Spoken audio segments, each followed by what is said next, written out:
আর মাত্র 2 দিনের মধ্যেই কিন্তু স্যামসাং গ্যালাক্সি S26 যে সিরিজটা রয়েছে সেটা গ্লোবালি তারা রিলিজ করতে যাচ্ছে। যদিও কিনা গ্লোবাল রিলিজের আগেই বাংলাদেশে চলে এসেছে এবং বাংলাদেশের অনেক টেক ইউটিউবার দেখবেন যে এটার ফার্স্ট ইমপ্রেশনও কিন্তু অলরেডি দিয়ে দিছে।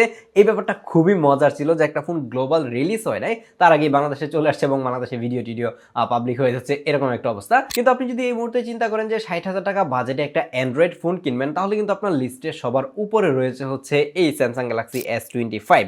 কারণ এই স্যামসাং এর এস সিরিজটা সবার কাছেই খুবই এক্সক্লুসিভ এবং এটার মধ্যে প্রিমিয়ামনেস পাওয়া যায়। দেখা যাচ্ছে যে অ্যান্ড্রয়েড ফোন যদি ইউজই করা লাগে তাহলে স্যামসাংই করতে হবে, এরকম একটা অবস্থা। কারণ আমি নিজেই হচ্ছে যে প্রাইমারি ডিভাইস হিসেবে S23 ইউজ করতেছি লং টাইম ধরে। হ্যাঁ, এখন আপনি বলতে পারেন যে এত পুরাতন মডেল কেন ইউজ করতেছি, কারণ আমার কাছে মনে হয় যে একটা ফোন থেকে আরেকটা ফোনের যে আপগ্রেডটা সেটা আহামরি চেঞ্জ না, যে আমাকে একদম লেটেস্ট ফোনটা ইউজ করতে হবে। সেটা এক একজনের ক্ষেত্রে হয়তো বা ব্যাপারটা এক এক রকম হতে পারে। তো সেই জায়গায় S23টা দিয়েই আমার কাজ কিন্তু ঠিকঠাকভাবে চলে যাচ্ছে। বাট লাস্ট অনেকদিন ধরেই কিন্তু আমি এই S25টাকে প্রাইমারি ডিভাইস হিসেবে ইউজ করতেছি, আমার সেই ডিভাইসটাকে সাইডে রেখে। তো এইটা ইউজ করতে গিয়ে দেখলাম যে আহামরি চেঞ্জেস যে ওইরকম কোনো কিছু নাই, যার কারণে বললাম যে আপনি S26 যেটা আসতে যাচ্ছে সেটার প্রাইস মিনিমাম হচ্ছে যে 80,000 টাকা দিয়ে শুরু হবে। তো সেইটা না কিনে যদি আপনি 60,000 টাকা বাজেটে এই S25 কিনেন, তাহলে আপনি এটার মধ্যে কি কি পাবেন আর 1 বছর পুরাতন এই S25 এর মধ্যে কি কি প্রবলেম দেখা যাচ্ছে সেই ব্যাপারেও জানতে পারবেন। আপনি এই S25 অথবা S26 কিংবা যে কোনো ইউজড এবং ব্র্যান্ড নিউ আইফোন কিনেন না কেন, আপনি যোগাযোগ করতে পারেন হচ্ছে গ্যাজেটম্যানের সাথে। কারণ গ্যাজেটম্যানের কাছে এই ধরনের প্রিমিয়াম যে অ্যান্ড্রয়েড এবং ফ্ল্যাগশিপ ফোনগুলো রয়েছে সেগুলো কিন্তু ইউজড এবং ব্র্যান্ড নিউ অ্যাভেলেবেল থাকে। তাদের ফিজিক্যাল আউটলেট রয়েছে হচ্ছে যমুনা ফিউচার পার্কে। তাছাড়াও বাংলাদেশের যে কোনো জায়গা থেকে আপনি চাইলে কুরিয়ারের মাধ্যমে কিন্তু তাদের কাছ থেকে প্রোডাক্ট পারচেস করতে পারবেন। তাদের ব্যাপারে সকল কিছু ডিটেল থাকছে ভিডিও নিচে ডেসক্রিপশন বক্সে। এই S25 এর ডিজাইন যদি দেখেন তাহলে দেখবেন যে একদমই দেখতে কিন্তু S23 এর মতোই, খুব বেশি একটা আহামরি চেঞ্জেস কিন্তু আপনি এই জায়গায় দেখবেন না। জাস্ট দেখতে পাচ্ছেন যে ক্যামেরার যেই রিংগুলো রয়েছে সেগুলো অ্যাড করা হয়েছে। তাছাড়া কিন্তু S24 অথবা S23 থেকে ডিজাইনে কোনো ধরনের ইমপ্রুভ কিন্তু আমরা এই জায়গায় দেখতে পাই নাই। কিন্তু যে জিনিসটা আপনার চোখে পড়বে সেটা হচ্ছে এটার ডিসপ্লের চারপাশে চিন বেজেল, সেটা কিন্তু S24 থেকেও কিছুটা ন্যারো করা হয়েছে, যার কারণে হাতে নিলে মনে হয় যে একটা ডিসপ্লে ধরে বসে আছি। আর এই S25টাকে যদি আপনি S26 এর সাথে কম্পেয়ার করেন তখনও দেখবেন যে ডিসপ্লের মধ্যে কিন্তু আহামরি চেঞ্জেস কিন্তু তারা এই S26 এর মধ্যে আনতে পারতেছে না। এর একটা রিজন হচ্ছে যে আর আপগ্রেড করার মতো জায়গা মেবি নাই, এইটার লিমিটটা হয়তো বা শেষ হয়ে গেছে। বাট স্যামসাং এবার S26 এর মধ্যে একটা নতুন ইনোভেশন অ্যাড করেছে, সেটা হচ্ছে প্রাইভেসি লেয়ার, যেটা আমরা হচ্ছে প্রাইভেসি প্রোটেক্টর ইউজ করে করতাম, মানে সাইড থেকে দেখলে কোনো কিছু দেখা যাবে না এরকম একটা অবস্থা। তো সেই জিনিসটা তারা হচ্ছে যে এখন বিল্ট ইন কিন্তু তারা ডিসপ্লের মধ্যে অ্যাড করে দিয়েছে, যেটা নিয়ে মানুষজন অনেক বেশি এক্সাইটেড। বাট সেইটা আমার কাছে খুব বেশি একটা ইউজফুল ফিচার, কিংবা এই S25কে স্কিপ করে আরো 20-25 হাজার টাকা অ্যাড করে সেই ফোন নেওয়ার কোনো লজিক আমি খুঁজে পাই না। এটার মধ্যে একটা 6.2 ইঞ্চি dynamic LTPO AMOLED 2X display use করা হয়েছে এবং এটার পিক ব্রাইটনেস কিন্তু 2600 নিটস, যার কারণে ডিরেক্ট সানলাইট ইউজ করতে গেলেও আপনি ব্রাইটনেস নিয়ে কোনো অবস্থাতেই প্রবলেম ফেস করবেন না। আর এই ধরনের স্যামসাং এর ফ্ল্যাগশিপ ফোনের ডিসপ্লে কেমন হয় সেটা আপনারা নিজেরাও জানেন। অ্যাপেল থেকে মাচ মোর বেটার ডিসপ্লে কিন্তু বরাবরই হচ্ছে যে স্যামসাং আমাদেরকে দিয়ে থাকে এবং এইটার ডিসপ্লেও সেরকমই ছিল। এটার কালার এবং শার্পনেস অনেক বেশি ভিভিড এবং ভাইব্রেন্ট ছিল এবং স্যামসাং এর ডিসপ্লেগুলো সবসময় অনেক বেশি কালারফুল হয়ে থাকে। এইটার সাথে যদি আপনি সাইড বাই সাইড আইফোন 17টাকেও কম্পেয়ার করেন তাহলে বুঝতে পারবেন যে আইফোন 17 থেকেও এইটার ডিসপ্লে কতটা বেটার। আর স্যামসাং এর ডিসপ্লে পার্সোনালি আমার কাছে ভালো লাগার আরেকটা রিজন হচ্ছে যে এটার মধ্যে খুব বেশি একটা স্ক্র্যাচ কিন্তু পড়ে না, আর এটা কিন্তু এন্টি রিফ্লেকটিভ যে কোডিংটা রয়েছে সেটা ইউজ করা হয়েছে, যার কারণে লাইটের রিফ্লেকশন পড়লে খুব বেশি একটা ভিজিবিলিটিতে প্রবলেম ফেস করবেন না। আপনার ব্যাক সাইড থেকে লাইট আসুক বা যাই আসুক না কেন এটার মধ্যে খুব ক্লিয়ারলি আপনি দেখতে পাবেন। আর ফোনের স্ক্রিনের মধ্যে স্ক্র্যাচ পড়ে যাওয়ার যে ব্যাপারটা সেটা কিন্তু স্যামসাং এর মধ্যে তুলনামূলকভাবে কমই হয়ে থাকে। যেমন একটা আইফোন যদি আপনি স্ক্রিন প্রোটেক্টর ছাড়া ইউজ করেন, 1 মাস ইউজ করলে দেখবেন যে সেটার অবস্থা একদমই মানে বরবাদ হয়ে গেছে স্ক্র্যাচ পরে। তো সেই জায়গায় স্যামসাংগুলো দেখা যায় যে স্ক্রিন প্রোটেক্টর ছাড়াও যদি লং টাইম ইউজ করা যায় খুব বেশি একটা স্ক্র্যাচ কিন্তু পড়তে দেখা যায় না। যেহেতু এখন পর্যন্ত স্যামসাং এর ফ্ল্যাগশিপ ফোন এইটাই, যার কারণে কিন্তু এটার মধ্যে প্রসেসর হিসেবে ইউজ করা হচ্ছে স্ন্যাপড্রাগন 8 এলিট যে চিপটা রয়েছে 3 ন্যানোমিটার সেটা, এবং সেটা কতটা পাওয়ারফুল সেটা আই থিঙ্ক আপনারা জানেন। যেহেতু ইউজড ফোন, মানে 1 বছর হয়ে গেছে এটার বয়স, যার কারণে ইউজড বলা, যদিও কিনা আমার হাতে ফোনটা ইউজডই, যার কারণে অনেক প্রসেসর সম্পর্কে হয়তো আপনারা অলরেডি জেনে গেছেন। এটার পারফরমেন্স যদি বলি তাহলে একদমই টপ নচ পারফরমেন্স এটা থেকে আপনারা পাবেন। যে কোনো ধরনের গেম খুব ইজিলি এটাতে আপনি খেলতে পারবেন, কোনো অবস্থাতে প্রবলেম ফেস করবেন না। আর নর্মালি আমরা যেটা দেখে থাকি যে কম্প্যাক্ট ফোনগুলো প্রচুর পরিমাণের ওভারহিট করে, এই ফোনটার মধ্যেও কিছুটা এরকম প্রবলেম পেয়েছি। এটা দিয়ে যখন একটু লং টাইম পাবজি কিংবা ফ্রি ফায়ারের মতো গেমগুলো খেলা যায় তখন মোটামুটি ভালোই ওভারহিট করে। এই ওভারহিটের কারণে পারফরমেন্সটা স্লাইটলি কমে যায় এবং কমে যাওয়ার পরে যে আপনার গেমিংয়ে প্রবলেম করবে কিংবা গেমিংয়ে ল্যাগ করবে, হ্যাং করবে, ওরকম কোনো প্রবলেম আমি ফেস করি নাই। তাছাড়া আমি যে প্রবলেমটা হচ্ছে আমার S23 ইউজ করে পাই সেটা হচ্ছে রেগুলার লাইফে ইউজ করতে গেলে ফেসবুক, ইউটিউব এই ধরনের অ্যাপগুলো ঠিকঠাকভাবে চালাতে গেলেই দেখা যাচ্ছে যে মোটামুটি ভালোই ওভারহিট করে। বাট এই S25 এর মধ্যে এই ওভারহিটিং প্রবলেমটা আমি পাই নাই। মানে আপনি যখন টুকটাক ইউজ করবেন, লাইট ওয়েট ইউজ করবেন, তখন খুব একটা ওভারহিটিং এর প্রবলেম পাইনি। আমার হাতের এই S25 টা Android 16 এ রান করতেছে, তার উপরে থাকছে One UI 8। One UI 8 টা ভাই অস্থির লেভেলের ছিল, যদিও কিনা এটার মধ্যে One UI 8.5 যেটা রয়েছে সেটার বেটা ভার্সন চলে আসছে, আপনি চাইলে আপডেট দিতে পারবেন। বাট আমি ওই রিস্কটা নিয়ে নেই, কারণ অনেক সময় বেটা ভার্সন এই স্যামসাংগুলোতে আপডেট দিতে গেলে গ্রিন লাইন পড়ে যায়, পিঙ্ক লাইন পড়ে যায়, তো ওই রিস্কে আমি কখনোই যেতে চাই নাই।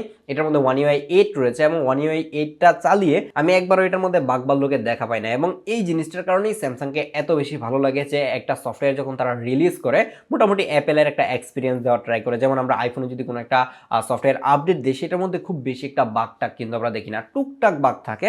বাট এই One UI 8 এর মধ্যে আমি কোনো ধরনের বাগ এখন পর্যন্ত পাইনি। আর স্যামসাং যেহেতু এটার মধ্যে 7 বছর মেজর সফটওয়্যার আপডেট দিবে, যার কারণে এটা অ্যান্ড্রয়েড 15 এ এসেছিল, এইটার মধ্যে আপনি হচ্ছে অ্যান্ড্রয়েড 22 পর্যন্ত সফটওয়্যার আপডেট পাবেন। তার মানে বুঝতেই পারতেছেন যে 32 সাল পর্যন্ত, মেবি হ্যাঁ 32 বা 31 সাল পর্যন্ত এটার মধ্যে আপনি সফটওয়্যার সাপোর্ট পাবেন। আর স্যামসাং এর এস সিরিজের ফোনগুলো কিন্তু 4-5 বছর অনায়াসেই চালানো যায়, পারফরমেন্স নিয়ে খুব বেশি একটা প্রবলেম কিন্তু ফেস করতে হয় না। আমি আমার প্রাইমারি ডিভাইস S23 ইউজ করার আগে S22 ইউজ করেছি এবং ওইটাও কিন্তু একদমই ফ্লুয়েন্টলি চলতেছিল, একবারও আমি ল্যাগ হ্যাং খুঁজে পাইনি। তো সেই জায়গায় এই S25 এক বছর পুরাতন হওয়ার পরে যারা চিন্তা করতেছেন যে এটার পারফরমেন্সের কি অবস্থা, ভাই এটা এখন একদমই টপ নচ লেভেলে আছে, যেটার সাথে আপনি চাইলে খুব ইজিলি S26 যেটা আসতে যাচ্ছে সেটাকে কম্পেয়ার করতে পারবেন এবং পারফরমেন্সের ডিফারেন্সটা হয়তো বা 5-10% হতে পারে। স্যামসাং এর এই এস সিরিজের ফোনগুলো কেনার অন্যতম একটা কারণ হচ্ছে এগুলার ক্যামেরা। প্রতি বছরই দেখা যাচ্ছে যে স্যামসাং এর ফোনগুলো ক্যামেরার লিস্টে টপ 3 এর মধ্যেই থাকে, যদিও কিনা দিন দিন একটু একটু করে পিছিয়ে যাচ্ছে।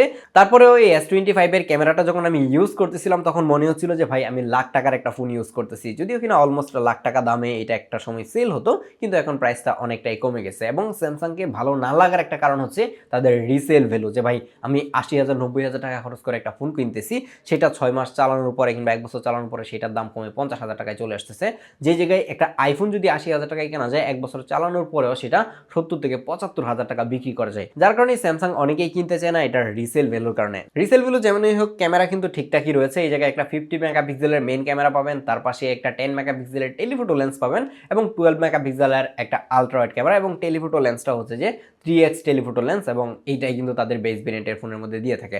আপনি যদি নর্মাল মোডে তিনটা লেন্সের ছবি দেখেন তাহলে দেখবেন যে প্রচুর পরিমাণে ডিটেল এবং শার্পনেস কিন্তু সে ক্যাপচার করতে পারতেছে। তার পাশাপাশি ডাইনামিক রেঞ্জটাও খুবই ভালো রাখতে পারে এবং এটার কালারটা কিছুটা বুস্টেড। আগে আমরা দেখতাম যে স্যামসাং অনেক বেশি বুস্ট করে ফেলতো, অনেক বেশি স্যাচুরেটেড করে ফেলার যে ব্যাপারটা সেটা কিন্তু অনেকটাই কমে গেছে। কিছুটা নিউট্রাল এবং ন্যাচারাল ছবি কিন্তু সে ক্যাপচার করার ট্রাই করতেছে। আমি জানি না কেন এই S25 টা নিয়ে যখনই আমি বের হই একটু আউটডোরে ছবি টবি তুলবো, তখনই কেমন জানি মানে ওয়েদারটা একটু ক্লাউডি হয়ে যায়, যার কারণে একদম প্রপার লাইট কন্ডিশনে এটা দিয়ে পিকচার তুলতে পারি না আমি ওইভাবে। এটার কারণে এক্সট্রিমলি সরি, রোজার দিন খুব বেশি একটা বাইরেও যাওয়া হচ্ছে না। এটা দিয়ে আমি যেরকম ছবি তুলেছি এবং লো লাইটেও কিছু পিকচার টিকচার তুলেছি, ঠিকঠাকই ছবি তুলতে পারে এবং লো লাইটেও খুবই ভালো পারফর্ম করতেছে, খুব বেশি একটা নয়েজ এবং গ্রেনের দেখা কিন্তু পায় নাই। যে জায়গায় আমাকে অনেক বেশি ইমপ্রেস করেছে সেটা হচ্ছে এটার পোর্ট্রেট মোড, কারণ এটার পোর্ট্রেট মোডের মধ্যে আপনি এইবার অনেক বেশি নতুনত্ব পাবেন, যেটা আমরা হচ্ছে S24 এর মধ্যে পেতাম না। এই জায়গায় যদি আপনি যান তাহলে 3x তো একটা লেন্স থাকছেই, তার পাশাপাশি এই 3x লেন্সটাকে আপনি 5x ডিজিটালি জুম করতে পারবেন। 5x এর পিকচার কোয়ালিটিও খুবই ইউজফুল ছিল, খুব বেশি একটা ডিটেইলের ঘাটতি কিন্তু দেখা যায় না, যদিও কিনা এটা একটা 10 মেগাপিক্সেলের লেন্স। এটা যদি 15 মেগাপিক্সেল হতো তাহলে কিন্তু 5x এর যে ডিজিটাল জুমটা সেটা খুব বেশি একটা কিন্তু বোঝা যেত না। কিন্তু যখন আপনি 3x এ পোর্ট্রেট তুলবেন তখন আপনি খুবই ভালো ডিটেল এবং শার্পনেস কিন্তু পাবেন। আর স্যামসাং এর এজ ডিটেক্ট কিন্তু বরাবরই ভালো হয়ে থাকে। এই ফোনের সাথে আমি সাইড বাই সাইড হচ্ছে আইফোন 17 কে কম্পেয়ার করেছিলাম, আইফোন 17 থেকে মাচ মোর বেটার পিকচার কিন্তু এটা ক্যাপচার করতে পারে, স্পেশালি হচ্ছে পোর্ট্রেট ফটোগ্রাফির ক্ষেত্রে। কারণ হচ্ছে আইফোন 17 এর মধ্যে শুধুমাত্র একটা 48 মেগাপিক্সেলের মেইন লেন্স রয়েছে, কোনো টেলিফোটো লেন্স কিন্তু তারা ইউজ করে না। তো সেই জায়গায় এই স্যামসাং এর S25 এর সাথে অনেকটাই পিছিয়ে যায়। আপনি যদি এখন চিন্তা করেন যে ঈদের আগে আগে একটা ক্যামেরা সেন্ট্রিক ফোন কিনতে চান, আপনার বাজেট 60,000 টাকা, আপনি প্রচুর পরিমাণে পোর্ট্রেট ফটোগ্রাফি করেন, তাহলে আমি বলবো যে ভাই চোখ বন্ধ করে এই S25 টা নিয়ে নিতে পারেন। বাট এখন আপনি আমাকে প্রশ্ন করতে পারেন যে ভাই চোখ বন্ধ করে তো আর স্যামসাং এর ফোন এই মুহূর্তে কেনা যায় না, কারণ গ্রিন লাইন পড়ে যায়। বাট গ্রিন লাইন পড়লেও কিন্তু এই S25 এর মধ্যে এখন পর্যন্ত গ্রিন লাইনের কোনো হিস্ট্রি কিন্তু নাই। আর স্যামসাং এর ফোনগুলো বরাবরই হচ্ছে যে 2 বছর পরেই এই গ্রিন লাইন পড়ে। তার মানে আপনি যদি এই S25 টা কিনেন তাহলে আপনি 2 বছর ইউজ করতে পারবেন ঠিকঠাক, 2 বছর পরে গিয়ে হয়তো বা গ্রিন লাইন পড়তে পারে। যদিও কিনা আমি S23 টা ইউজ করতেছি, যেটার মধ্যে গ্রিন লাইন পড়ে যাওয়ার চান্স অনেক বেশি, যে কোনো টাইম পড়ে যেতে পারে। বাই দ্য ওয়ে সরি বলে নিচ্ছি যে রোজা থেকে ভিডিও করতেছি, এখন দেখেন যে 3টা বাজে। তো এরকম সময় এনার্জি কেমন থাকে সেটা আপনারাও জানেন, যার কারণে খুব বেশি একটা এনার্জি দিতে পারতেছি না, একটু পরপর গলা শুকায় যেতেছে। যাই হোক, এটার জন্য এক্সট্রিমলি সরি। আর এখানে একটা 12 মেগাপিক্সেলের সেলফি ক্যামেরা ইউজ করা হচ্ছে, যেটা দিয়ে অনেক সুন্দর সুন্দর সেলফি কিন্তু তোলা যায়। কিছু স্যাম্পল দিয়ে দিচ্ছি, তাহলে একটা আইডিয়া করতে পারবেন যে এইটা থেকে আসলে কেমন লেভেলের সেলফি পাওয়া যায়। সেলফিটা নিয়ে আমি খুব বেশি একটা ইন্টারেস্টেড না, বাট ভিডিওটা নিয়ে অনেকটাই ইন্টারেস্টেড, অনেক বেশি ইন্টারেস্টেড বলতে পারেন। যার কারণে এটা দিয়ে আমি আউটডোরে গিয়ে হচ্ছে যে একটা পোর্ট্রেট ভিডিও করে ফেলি, এবং পোর্ট্রেট ভিডিও স্যাম্পলটা দেখেন তাহলেই বুঝতে পারবেন যে এটা থেকে কেমন ভিডিও করা যায়। আর নর্মাল মোডে কিন্তু এটা দিয়ে সর্বোচ্চ 8K তে ভিডিও করা যায়। স্যামসাং অনেক বছর ধরে সেই 8K সাপোর্টটা দিচ্ছে। আর আমি জানি না যে আসলে এই 8K টা কতজন ইউজ করে। আপনি যদি কোনো সময় স্যামসাং ইউজ করে থাকতেন, 8K ইউজ করেন, তাহলে একটু চাইলে কমেন্ট করতে পারেন। এটা হচ্ছে S25 এর পোর্ট্রেট ভিডিও, মানে ব্যাকগ্রাউন্ড ব্লার করে ভিডিও করার যে অপশনটা, এবং 1x এর রেকর্ড হচ্ছে 4K 30 fps। এটাকে আপনি চাইলে কিন্তু 2x এবং 3x এ জুম করতে পারবেন। এই হচ্ছে 3x এর ভিডিও। 3x এও কিন্তু মোটামুটি ভালো পরিমাণে ডিটেল এবং শার্পনেস পাচ্ছি, বাট 2x একটু বেশি ডিটেল থাকে। আমি সাজেস্ট করবো যে আপনি 2x এ ভিডিও রেকর্ড করেন। 2x এ রেকর্ড করলে কিন্তু ভিডিওর ডেপথ মোটামুটি ভালো আসে, এবং ডাইনামিক রেঞ্জটা যদি একটু চেক করি, এই যে দেখেন যে সূর্য কিন্তু অপোজিটে আছে এবং সাবজেক্ট কিন্তু মোটামুটি ভালোভাবে এক্সপোজ করতে পারতেছে। তো এইটার ভিডিও কোয়ালিটি আমার কাছে ভালো লেগেছে, বাট S25 হিসেবে আরেকটু বেটার আশা করেছিলাম। কেমন জানি ফেসটাকে একটু সফট করে দিচ্ছে। নাও কথা বলা যাক এটার ব্যাটারি ব্যাকআপ নিয়ে। এই জায়গায় 4000 mAh এর একটা ব্যাটারি দেওয়া হচ্ছে, এবং এই ব্যাটারি দিয়ে লম্বা সময় ব্যাটারি ব্যাকআপ পাচ্ছিলাম। এবং এই জিনিসটা থেকে অবাক হলাম যে 4000 mAh ব্যাটারি দিয়ে এত লম্বা সময় ব্যাটারি ব্যাকআপ অ্যান্ড্রয়েড কিভাবে দিচ্ছে। অ্যাপেলের ক্ষেত্রে ব্যাপারটা একটু ভিন্ন রকম হয়ে থাকে।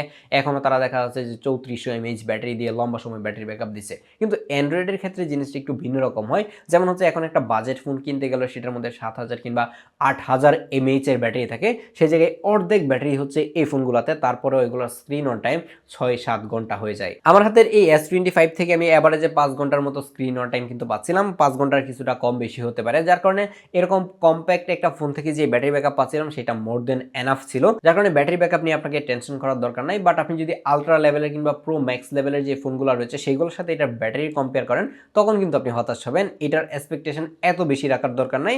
এটা থেকে আপনি এভারেজে 5 ঘন্টার মতো স্ক্রিন অন টাইম কিন্তু আপনি পাবেন। আর এই ভিডিওটা যদি আপনি সম্পূর্ণ দেখে থাকেন এখন পর্যন্ত, তাহলে আই থিঙ্ক নতুন করে বলার কিছু নাই যে এই S25টা আপনি কিনবেন কিনা। এইটা আমার কাছে মনে হচ্ছে বাজেট অনুযায়ী একদমই পারফেক্ট একটা ফোন, যদি আপনি কিনা কম্প্যাক্ট ফোনগুলো পছন্দ করে থাকেন। অ্যাটলিস্ট আপনি যদি এমন একজন ইউজার হন, অলরেডি একটা আইফোন ইউজ করতেছেন, তার পাশাপাশি একটা কম্প্যাক্ট স্যামসাং এর ফোন ইউজ করতেছেন, কিংবা অ্যান্ড্রয়েড ফোনে আসবেন চিন্তা করতেছেন, আপনার জন্য এটাই কিন্তু বেস্ট চয়েস। আমার কাছে ভালোই লাগছে। হয়তো আমি খুব শীঘ্রই S23 ছেড়ে এসে এই S25টা নিয়ে নিতে পারি। দেখা যাক কি করা যায়। আল্লাহ হাফেজ, ভালো থাকবেন সবাই।